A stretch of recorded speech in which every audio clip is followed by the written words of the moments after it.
मुझे अलग अलग भाषाओं में लोगों ने शुभकामनाएं भेजी हैं। साथियों, आज कर्नाटका में, आंध्र प्रदेश, तेलंगाना में उगादि का पर्व बहुत धूमधाम से मनाया जा रहा है। आज ही महाराष्ट्र में गुड़ी पड़वा मनाया जा रहा है। विविधता भरे हमारे देश में अलग अलग राज्यों में अगले कुछ दिन में असम में रोंगाली बिहू, बंगाल में पोइला बोईशाख, कश्मीर में नवरेह का उत्सव मनाया जाएगा। इसी तरह 13 से 15 अप्रैल के बीच देश के अलग अलग हिस्सों में त्योहारों की जबरदस्त धूम दिखेगी। इसे लेकर भी उत्साह का माहौल है। और ईद का त्योहार तो आ ही रहा है, यानी ये पूरा महीना त्योहारों का है, पर्वों का है। मैं देश के लोगों को इन त्योहारों की बहुत बहुत बधाई देता हूं। हमारे ये त्योहार भले ही अलग अलग क्षेत्रों में हो, लेकिन ये दिखाते हैं कि भारत की विविधता में भी कैसे एकता पिरोई हुई है। इस एकता की भावना को हमें निरंतर मजबूत करते चलना है। साथियों, जब परीक्षाएं आती हैं तो युवा साथियों के साथ मैं परीक्षा पे चर्चा करता हूं। अब परीक्षाएं हो चुकी हैं। बहुत सारे स्कूलों में तो दोबारा क्लास शुरू होने की तैयारी हो रही है। इसके बाद गर्मी की छुट्टियों का समय भी आने वाला है। साल के इस समय का बच्चों को बहुत इंतजार रहता है। मुझे तो अपने बचपन के दिन याद आ गए, जब मैं और मेरे दोस्त दिन भर कुछ ना कुछ उत्पात मचाते रहते थे। लेकिन साथ ही हम कुछ कंस्ट्रक्टिव भी करते थे, सीखते भी थे। गर्मियों के दिन बड़े होते हैं। इसमें बच्चों के पास करने को बहुत कुछ होता है। ये समय किसी नई हॉबी को अपनाने के साथ ही अपने हुनर को और तराशने का भी है। आज बच्चों के लिए ऐसे प्लेटफॉर्म की कमी नहीं, जहां वे काफी कुछ सीख सकते हैं। जैसे कोई संस्था टेक्नोलॉजी कैंप चला रही हो, तो बच्चे वहां ऐप बनाने के साथ ही ओपन सोर्स सॉफ्टवेयर के बारे में जान सकते हैं। अगर कहीं पर्यावरण की बात हो, थिएटर की बात हो या लीडरशिप की बात हो, ऐसे विविध विविध विषय के कोर्स होते रहते हैं, तो उससे भी जुड़ सकते हैं। ऐसे कई स्कूल हैं जो स्पीच या तो ड्रामा सिखाते हैं। ये बच्चों को बहुत काम आते हैं। इन सब के अलावा आपके पास इन छुट्टियों में कई जगह चल रहे वॉलेंटियर एक्टिविटीज, सेवा कार्यों से भी जुड़ने का अवसर है। ऐसे कार्यक्रमों को लेकर मेरा एक विशेष आग्रह है। अगर कोई संगठन, कोई स्कूल या सामाजिक संस्थाएं या तो फिर साइंस सेंटर ऐसी समर एक्टिविटीज करवा रहे हो, तो इसे #मायहॉलिडेज के साथ जरूर शेयर करें। इससे देश भर के बच्चे और उनके माता पिता को इनके बारे में आसानी से जानकारी मिल सकेगी। मेरे युवा साथियों, मैं आज आपसे माय भारत के उस खास कैलेंडर की भी चर्चा करना चाहूंगा, जिसे इस समर वेकेशन के लिए तैयार किया गया है। इस कैलेंडर की एक कॉपी अभी मेरे सामने रखी हुई है। मैं इस कैलेंडर से कुछ अनूठे प्रयासों को साझा करना चाहता हूं। जैसे माय भारत के स्टडी टूर में आप ये जान सकते हैं कि हमारे जन औषधि केंद्र कैसे काम करते हैं। आप वाइब्रेंट विलेज अभियान का हिस्सा बनकर सीमावर्ती गांवों में एक अनोखा अनुभव ले सकते हैं। इसके साथ ही वहां कल्चर और स्पोर्ट्स एक्टिविटीज का हिस्सा जरूर बन सकते हैं। वहीं अंबेडकर जयंती पर पदयात्रा में भागीदारी कर आप संविधान के मूल्यों को लेकर जागरूकता भी फैला सकते हैं। बच्चों और उनके माता पिता से भी मेरा विशेष आग्रह है कि वे छुट्टियों के अनुभवों को हैशटैग हॉलिडे मेमोरीज के साथ जरूर साझा करें। मैं आपके अनुभवों को आगे आने वाली मन की बात में शामिल करने का प्रयास करूंगा। मेरे प्यारे देशवासियों, गर्मी का मौसम शुरू होते ही शहर शहर, गांव गांव पानी बचाने की तैयारियां भी शुरू हो जाती हैं। अनेक राज्यों में वाटर हार्वेस्टिंग से जुड़े कामों ने, जल संरक्षण से जुड़े कामों ने नई तेजी पकड़ी है। जल शक्ति मंत्रालय और अलग-अलग स्वयंसेवी संस्थाएं इस दिशा में काम कर रही हैं। देश में हजारों कृत्रिम तालाब, check dam, borewell recharge, community soak pit का निर्माण हो रहा है। हर साल की तरह इस बार भी कैच द रेन अभियान के लिए कमर कस ली गई है। ये अभियान भी सरकार का नहीं, बल्कि समाज का है, जनता जनार्दन का है। जल संरक्षण से ज्यादा लोगों को जोड़ने के लिए जल संचय जन भागीदारी अभियान भी चलाया जा रहा है। प्रयास यही है कि जो प्राकृतिक संसाधन हमें मिले हैं, उसे हमें अगली पीढ़ी तक सही सलामत पहुंचाना है। साथियों, बारिश की बूंदों को संरक्षित करके हम बहुत सारा पानी बर्बाद होने से बचा सकते हैं। पिछले कुछ सालों में इस अभियान के तहत देश के कई हिस्सों में जल संरक्षण के अभूतपूर्व कार्य हुए हैं। मैं आपको एक दिलचस्प आंकड़ा देता हूं। पिछले 7-8 साल में नए बने टैंक, पॉन्ड और अन्य वाटर रिचार्ज स्ट्रक्चर से 11 बिलियन क्यूबिक मीटर, उससे भी ज्यादा पानी का संरक्षण हुआ है। अब आप सोचेंगे कि 11 बिलियन क्यूबिक मीटर पानी कितना पानी होता है? साथियों, भाखड़ा नांगल बांध में जो पानी जमा होता है, उसकी तस्वीरें तो आपने जरूर देखी होगी। ये पानी गोविंद सागर झील का निर्माण करता है। इस झील की लंबाई ही 90 किलोमीटर से ज्यादा है। इस झील में भी 9-10 बिलियन क्यूबिक मीटर से ज्यादा पानी संरक्षित नहीं हो सकता है। सिर्फ 9-10 बिलियन क्यूबिक मीटर। और देशवासियों ने अपने छोटे छोटे प्रयास से देश के अलग अलग हिस्सों में 11 बिलियन क्यूबिक मीटर पानी के संरक्षण का इंतजाम कर दिया है ना ये शानदार प्रयास? साथियों, इस दिशा में कर्नाटका के गडक जिले के लोगों ने भी मिसाल कायम की है। कुछ साल पहले यहाँ के 2 गांवों की झीलें पूरी तरह सूख गई।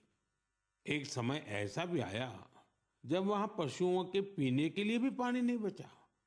धीरे धीरे झील घास फूस और झाड़ियों से भर गई।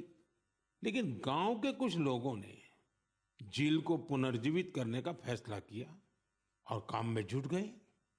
और कहते हैं ना, जहां चाह वहां राह। गांव के लोगों के प्रयास देखकर आसपास की सामाजिक संस्थाएं भी उनसे जुड़ गई। सब लोगों ने मिलकर कचरा और कीचड़ साफ किया और कुछ समय बाद झील वाली जगह बिल्कुल साफ हो गई। अब लोगों को इंतजार है बारिश के मौसम का। वाकई ये कैच द रेन अभियान का शानदार उदाहरण है। साथियों, आप भी सामुदायिक स्तर पर ऐसे प्रयासों से जुड़ सकते हैं। इस जन आंदोलन को आगे बढ़ाने के लिए आप अभी से योजना जरूर बनाइए। और आपको एक और बात याद रखनी है, हो सके तो गर्मियों में अपने घर के आगे मटके में ठंडा जल जरूर रखिए। घर की छत पर या बरामदे में भी पक्षियों के लिए पानी रखिए। देखिएगा, ये पुण्य कार्य करके आपको कितना अच्छा लगेगा। साथियों, मन की बात में अब बात हौसलों के उड़ान की। चुनौतियों के बावजूद जज्बा दिखाने की। कुछ ही दिन पहले संपन्न हुए खेलो इंडिया पैरा गेम्स में एक बार फिर खिलाड़ियों ने अपनी लगन और प्रतिभा से सबको हैरान कर दिया। इस बार पहले से ज्यादा खिलाड़ियों ने इन खेलों में हिस्सा लिया। इससे पता चलता है कि पैरा स्पोर्ट्स कितना पॉपुलर हो रहा है। मैं खेलो इंडिया पैरा गेम्स में हिस्सा लेने वाले सभी खिलाड़ियों को उनके शानदार प्रयासों के लिए बधाई देता हूं। हरियाणा, तमिलनाडु और यूपी के खिलाड़ियों को पहला, दूसरा और तीसरा स्थान हासिल करने के लिए शुभकामनाएं देता हूं। इन खेलों के दौरान हमारे दिव्यांग खिलाड़ियों ने 18 राष्ट्रीय रिकॉर्ड भी बनाए, जिनमें से 12 तो हमारी महिला खिलाड़ियों के नाम रहे। इस बार के खेलो इंडिया पैरा गेम्स में गोल्ड मेडल जीतने वाले आर्म रेसलर जॉबी मैथ्यू ने मुझे चिट्ठी लिखी है। मैं उनके पत्र के कुछ हिस्से को पढ़कर सुनाना चाहता हूं। उन्होंने लिखा है, मेडल जीतना बहुत खास होता है, लेकिन हमारा संघर्ष सिर्फ पोडियम पर खड़े होने तक सीमित नहीं है। हम हर रोज एक लड़ाई लड़ते हैं। हम साहस के साथ आगे बढ़ते हैं। हम अपने सपनों को पूरा करने में जुटते हैं। हमें ये विश्वास रहता है कि हम किसी से कम नहीं हैं। वाह, जॉबी मैथ्यू, आपने कमाल लिखा है, अद्भुत लिखा है। इस पत्र के लिए मैं आपका आभार व्यक्त करता हूं। मैं जॉबी मैथ्यू और हमारे सभी दिव्यांग साथियों से कहना चाहता हूं कि आपके प्रयास हमारे लिए बहुत बड़ी प्रेरणा है। साथियों, दिल्ली में एक और भव्य आयोजन ने लोगों को बहुत प्रेरणा दी है, जोश से भर दिया है। एक इनोवेटिव आइडिया के रूप में पहली बार फिट इंडिया कार्निवल का आयोजन किया गया। इसमें अलग अलग क्षेत्रों के करीब 25,000 लोगों ने हिस्सा लिया। इन सभी का एक ही लक्ष्य था, फिट रहना और फिटनेस को लेकर जागरूकता फैलाना। इस आयोजन में शामिल लोगों को उनके स्वास्थ्य के साथ साथ पोषण से जुड़ी जानकारियां भी मिली। मेरा आग्रह है कि आप अपने क्षेत्रों में भी इसी तरह के कार्निवल का आयोजन करें। इस पहल में माय भारत आपके लिए बहुत मददगार बन सकता है। साथियों, हमारे स्वदेशी खेल अब पॉपुलर कल्चर के रूप में घुल मिल रहे हैं। मशहूर रैपर हनुमान काइंड को तो आप सभी जानते ही होंगे। आजकल उनका नया सॉन्ग रन इट अप काफी फेमस हो रहा है। इसमें कलारियपट्टू, गतका और थांगता जैसी हमारी पारंपरिक मार्शल आर्ट्स को शामिल किया गया है। मैं हनुमान काइंड को बधाई देता हूं कि उनके प्रयास से हमारी पारंपरिक मार्शल आर्ट्स के बारे में दुनिया के लोग जान पा रहे हैं। मेरे प्यारे देशवासियों, हर महीने मुझे माईगॉव और नमो ऐप पर आपके ढेरों संदेश मिलते हैं। कई संदेश मेरे मन को छू लेते हैं तो कुछ गर्व से भर देते हैं। कई बार तो इन संदेशों में हमारी संस्कृति और परंपराओं के बारे में अनोखी जानकारी मिलती है। इस बार जिस संदेश ने मेरा ध्यान खींचा उसे मैं आपसे साझा करना चाहता हूं। वाराणसी के अथर्व कपूर, मुंबई के आर्यश लिखा और अत्रेय मान ने मेरी हाल की मॉरिशस यात्रा पर अपनी भावनाएं लिखकर भेजी है। उन्होंने लिखा है, इस यात्रा के दौरान गीत गवई की परफॉर्मेंस से उन्हें बहुत आनंद आया। पूर्वी उत्तर प्रदेश और बिहार से आए बहुत सारे पत्रों में मुझे ऐसी ही भावुकता देखने को मिली है। मॉरिशस में गीत गवई की शानदार परफॉर्मेंस के दौरान मैंने वहां जो महसूस किया वो वाकई अद्भुत है। साथियों, जब हम जड़ से जुड़े रहते हैं तो कितना ही बड़ा तूफान आए, तूफान हमें उखाड़ नहीं पाता। आप कल्पना करिए, करीब 200 साल पहले भारत से कई लोग गिरमिटिया मजदूर के रूप में मॉरिशस गए थे। किसी को नहीं पता था कि आगे क्या होगा, लेकिन समय के साथ वे वहां रस बस गए। मॉरिशस में उन्होंने अपनी एक बड़ी पहचान बनाई। उन्होंने अपनी विरासत को सहेज कर रखा और जड़ों से जुड़े रहे। मॉरिशस ऐसा अकेला उदाहरण नहीं है। पिछले साल जब मैं गयाना गया था तो वहां की चौताल परफॉर्मेंस ने मुझे बहुत प्रभावित किया था। साथियों, अब मैं आपको एक ऑडियो सुनाता हूं।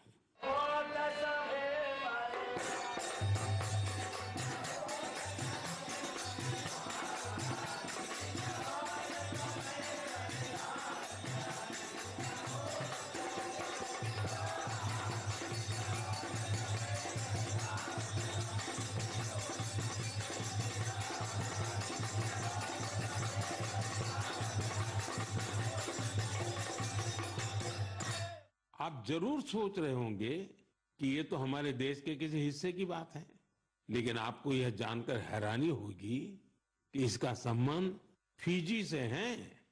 यह फिजी का बहुत ही लोकप्रिय फगवा चौताल है। ये गीत और संगीत हर किसी में जोश भर देता है। मैं आपको एक और ऑडियो सुनाता हूं।